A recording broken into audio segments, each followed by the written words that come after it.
The dollar store backlash has begun. It has become an increasingly common story. A dollar store opens up in an economically depressed area with scarce, healthy, and affordable food options, sometimes with the help of tax incentive.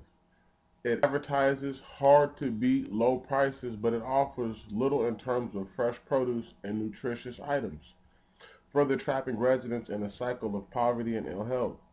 A recent research brief by the Institute of Local Self Reliance, the ILSR, a nonprofit supporting local economies, sheds light on the massive growth of this budget enterprise. Since 2001, outlets of Dollar General and Dollar Tree, which bought Family Dollar in 2015, have grown from 20,000 to 30,000 in number. Though these small box retailers carry only limited stock of prepared foods, they are now feeding more people than grocery chains like Whole Foods, which has around 400 plus outlets in the country. In fact, the number of dollar store outlets nationwide exceeds that of Walmart and McDonald's put together, and they're still growing at a breakneck pace. That ILSR says is bad news. While dollar stores sometimes fill a need in cash strapped communities, growing evidence suggests that stores are not merely a byproduct of economic distress. The authors of a brief write, they're a cause of it. Dollar stores have succeeded in part by capitalizing on a series of powerful economic and social forces. White flight, the recent recession, the so called retail apocalypse, all of which have opened up gaping holes in food access. But while dollar store might not be causing these inequalities per se, they are appearing to be perpetuating them. The savings they claim to offer shoppers and communities they move to makes them in some ways a little poorer. Using a code made public by Jerry Shannon, a, ge- a, geog- excuse me, a geographer at University of Georgia, City Lab, made a map showing the spread of dollar stores since the recession. I'm gonna try to get this map. Let me try to see if I can't save this thing, right? And one moment, I'm gonna read. As Lawrence Brown, a community health expert at Baltimore's Morgan State University, tweeted in response to ILSR report, dollar stores functions as subprime groceries, and recently some local governments have started pushing back on these retailers, rejecting development at the neighborhood level or devising ordinances that seek to limit their spread in certain areas. Such moves can be divisive. Detractors point to the dire need such stores are meeting in retail starved areas. But the rise of dollar stores represents a deeper problem, one rooted in the history of housing segregation. Addressing that issue requires questioning the host of complicated assumptions that have led to the present conditions and the myriad ways residents in so called food deserts have responded to them. The food desert paradox. Ashanti Reese, an assistant professor at Spelman College, lives on Atlanta's west side within 2 miles of a pair of dollar stores. Her zip code was particularly hard hit in the recession, suffering a 50% foreclosure rate. Those demographics are now changing, but the residents, for a long time, including elderly folks and people on fixed incomes, the exact kind of shoppers dollar store executives have said they are targeting. There's also a traditional supermarket, a Kroger, which is where Reese shops, but the one near her house isn't as nice as the one 15 minutes away, she says. The one in a wider, more affluent neighborhood regularly advertises grains, nuts, seafoods, olives, and wine. There are there are these tropes that are perpetuating the shopping experience, said Reese, who is also the author of a forthcoming book called Black Food Ge- Black Food Geographies: Race, Self-Reliance, and Food Access in Washington D.C. While her neighborhood may have some alternatives, the presence of dollar stores in neighborhoods that don't create a catch 22, excuse me, While her neighborhood may have some alternatives, the presence of dollar stores in neighborhoods that don't create a catch-22. On one hand, these chains are serving communities that others have neglected or abandoned, a phenomenon researchers have termed supermarket redlining. And when a segregated neighborhood loses a supermarket, the affection residents in the immediate area have effects on physical and mental health. It affects the self worth of community. Having an affordable option for buying food in the vicinity, even if it's not ideal, may be seen as residents as better than nothing. As someone on a fixed income, I can see dollar stores as saving the poor, one Twitter user said using the ILSR brief. I can stock up on staples. There's a lot of cheap that they're a whole lot cheaper than at regular grocery stores. On the other hand, the absence of traditional groceries and the presence of dollar stores is deeply widening the history of spatial and structural inequality in America. Supermarkets follow the patterns of racial and residential segregation. We can map this in any of the cities that have a solid black population, said Reese. In her research, she traces the decline of the supermarket in communities of color, specifically black communities, to the late 60s, when unrest broke out in several major cities following the Martin Luther King assassination. As white flights to the suburbs accelerated, urban supermarkets closed, citing security and financial reasons. Whether intentional or not, they were following white people. Whether intentional or not, they were following white people out of the city, she said. In Washington, D.C., and it's talking about the damn grocery stores.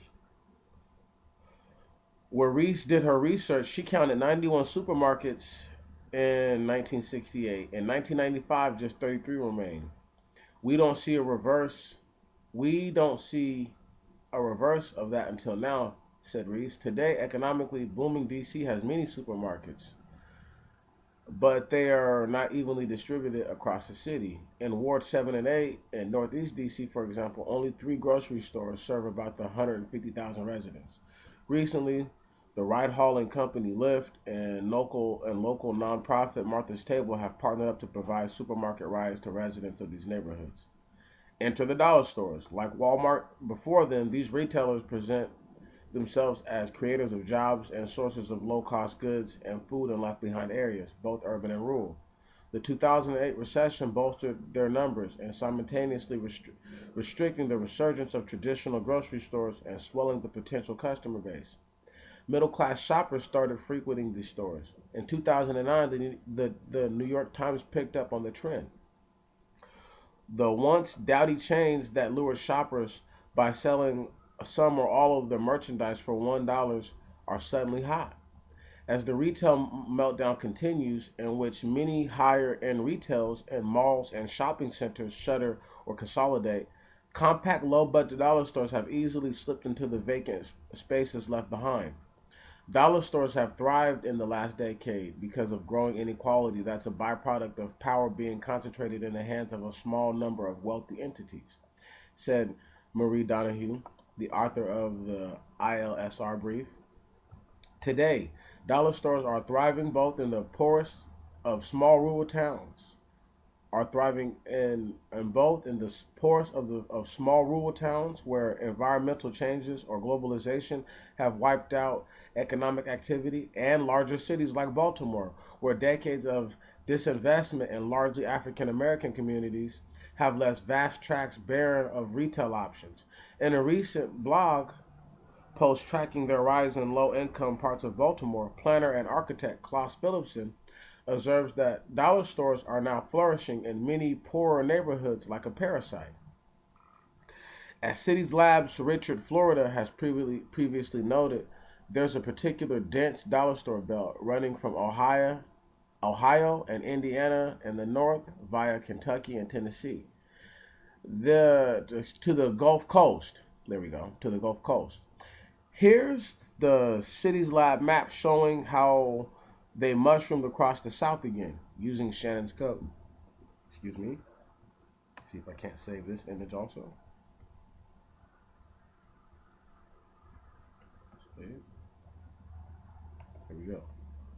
Shannon also created a county map of dollar stores per capita since 2008. This is Mr. Jerry Shannon. Y'all, that is the individual that I'm talking about. The problem is not just the stores themselves, according to the ILSR. They tend to create fewer jobs on average than independent groceries, 9 versus 14. The low wage jobs they do create aren't of great quality, and it's not entirely clear if their offerings are that much more affordable either. When economic when when economists compare the prices of goods like flour and raisins of the same weight, they notice that the dollar store products were much higher cost than those at the nearby Walmart or Costco. Then there's negatives of then their negative effect on other stores nearby. When a dollar store opened up in Haven, Kansas, subsidized through tax breaks by the local government, sales at the nearby Food Lion grocery store dropped by 30%. The Guardian reported earlier this year. While the ISR doesn't have quantitative data supporting this effect on supermarkets in the vicinity, anecdotally, they surmise that the difference in margins is just enough that the local stores are not able to stay in business where when there are so few options and there is an undercutting of prices. The pushback against dollar store clusters. While some local governments continue to lure dollar stores to town with tax subsidies and incentives, others are doing the opposite. A dollar store NIMBV movement or NIBY movement uh, has been gaining traction. In Chester, Vermont, for example, residents argued in 2012 that allowing dollar stores to come to town will be the beginning of the end for what might be described as Chester's Vermontiness, per the New York Times, a state that itself perhaps signals the class and race association dollar stores have come to embody. In Buhler, Kansas, the mayor saw what happened to surrounding grocery stores in the neighboring Haven and rejected the dollar store chain, also citing a threat to the town's character. It's about retaining the soul of the community, he told The Guardian. It was about what kind of town do we want? More recent efforts have used zoning tweaks to limit dollar stores, whose small footprint usually lets them breeze past restrictions big boxes cannot. In Mendocino County, California, Mendocino, Mendocino County, California, dollar store foes passed legislation restricting chain store development writ large. And in April, the Tulsa City Council passed an ordinance that requires dollar stores to be built at least 1 mile away from each other in North Tulsa. It also taxed on incentives for healthy grocers and supermarkets providing healthy food to locate in that area. I don't think it's an accident that I don't think it's an accident they proliferate in low socioeconomic and African American communities. Vanessa Hall Harper, a city councilor who grew up in North Tulsa and shepherded the ordinance, told ILSR. Since then, Mesquite, Texas has followed suit with a similar move. Communities are standing up and raising red flags, saying it may be good in the short term, but perhaps not in the long term, Donahue said. They are saying, hey, is this the only option or can we think more creatively? To find those better options, Reese has some advice for policymakers and city leaders to balance economic development and constituent needs. Try to really understand the neighborhood and the people who live in it. What if we went to the neighborhoods and didn't assume that poor people or communities of color did not want to eat healthy? She said. I think it opens up a whole world of possibility for us as researchers, but also as advocates. That's fucking crazy to even say. What if we went to these neighborhoods and didn't assume that poor people or communities of color do not want to eat healthy?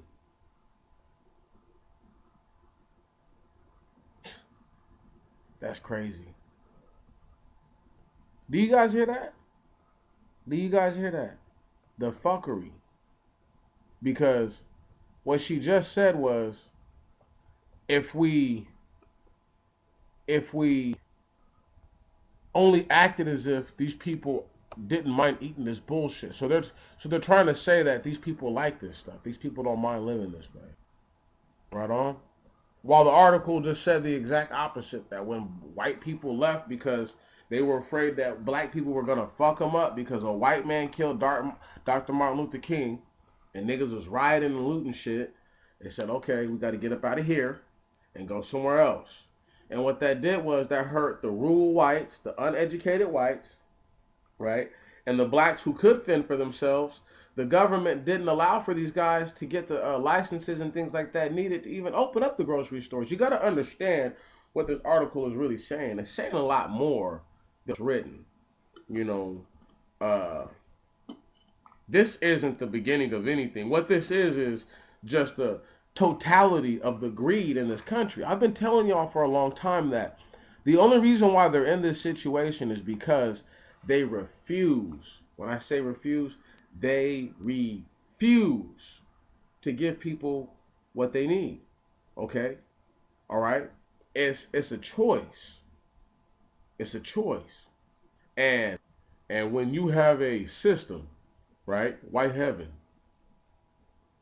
you know, who has taken it to another level to say, not only do we not want you to, because essentially they want you to be in squalor. The problem is that these people who go to these grocery stores have extra money to spend now. And even though the flour or this or that or something like that is comparative at another store, then don't buy it there. Buy it at another store. You see what I'm talking about? Like, I mean, and then as far as the produce is concerned, let me go ahead and say this right here. What happens if, let's say, a dollar store wants to buy all imperfect produce and sell that thing? It would eliminate and decimate the argument that there's no healthy food in those places. I need y'all to understand that they're feeling for the first time the actual effects of their ill-gotten gains. You can't charge people with the what they're calling top dollar or premium dollar for for a for a meal when you're not paying them top and premium dollar to work. You're paying them bottom dollar. Once again, I won't even get carried away in all that. I just need y'all to hear this. This is what's coming. This is what's going to happen. When I say what's coming is, what do you think is going to really happen if, I don't know, the economy did tank? What businesses do you think would take off then? Right. Like, anyway, y'all. I know people like to think that there's a lot of other cats out there who got it all figured out, but I don't have it all figured out. I just have the little bit that I know figured out, and I'm still working on it. But this right here, gonna be something that you guys are all gonna start to hear about slowly but surely. Trust and believe it.